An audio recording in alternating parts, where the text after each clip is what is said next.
Yahoo! I think when you say Singapore, think of Singaporean first. We're not excluding foreigners, and I stated it very clear in my speech in 1999 that I'm not against foreign talent.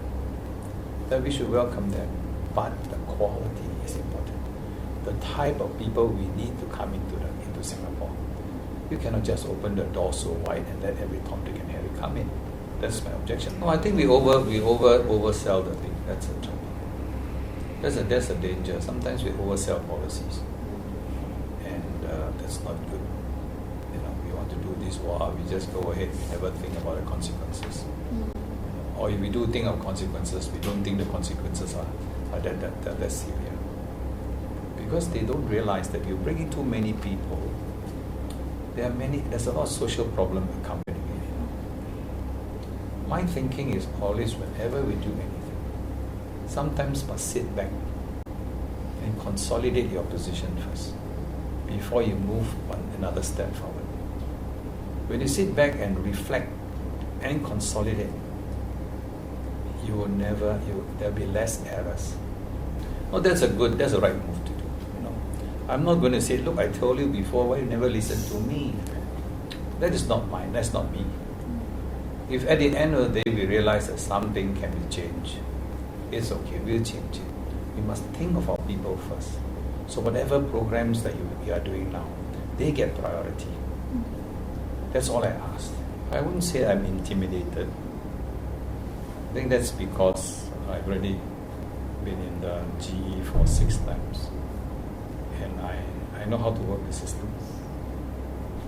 And I know how to, over the years with all my old friends, we know how to win elections.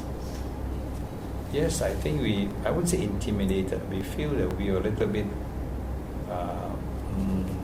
disadvantaged because we don't have good media that supporting me. But I said, never mind, I said. The important thing is at the end, we've got to win the people's trust. And if the people really trust me, I think they'll vote for me. We have a very set program on campaigning. There's no need to get so worked up by what your opponents are doing. They have their own way. We will work according to our planned program. Of course, we have problems getting like a mess.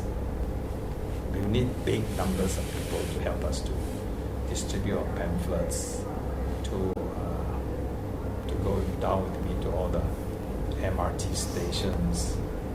But so far we are quite lucky because the net citizens out of the blue, they've come to help me. And I'm very cheered by the fact that now even young people can come and say, are you Dr. Tan? To me, I think that's a really big boost because they are beginning to recognize my presence. So we are quite happy. We will go and do it our own usual way. I think Tony, he got a whole machinery behind him. I guess he was a really big machinery. I used a big machinery behind me, but now I don't have, but I'm not deterred by that because in any contest, you have alternatives. You have different ways of running the contest. You cannot stick to the old style. You find new ways, and I found many other new ways, and I will use those new ways. Of course, one of them is media. There will be certain issues that cropped up. It's how you manage those issues. And I don't expect young people to automatically believe me. So along the way, people will see you, how you manage the issues. Because I'm sure there will be many, many issues. And managing issues is an art form. And making the correct decisions. You don't expect a young chap to come forward and say, I trust you. I never expect that.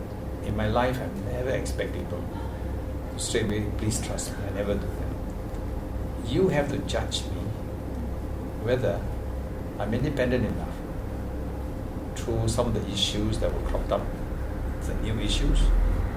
But you've got to start somewhere. So if the young, they must start somewhere. There must be a reference point. And I believe the reference point has to go back to all my past work again. You cannot, I think it's impossible to divorce the two. Because if you are genuinely the person who wants to know about me, I think he has to make that step. Yahoo!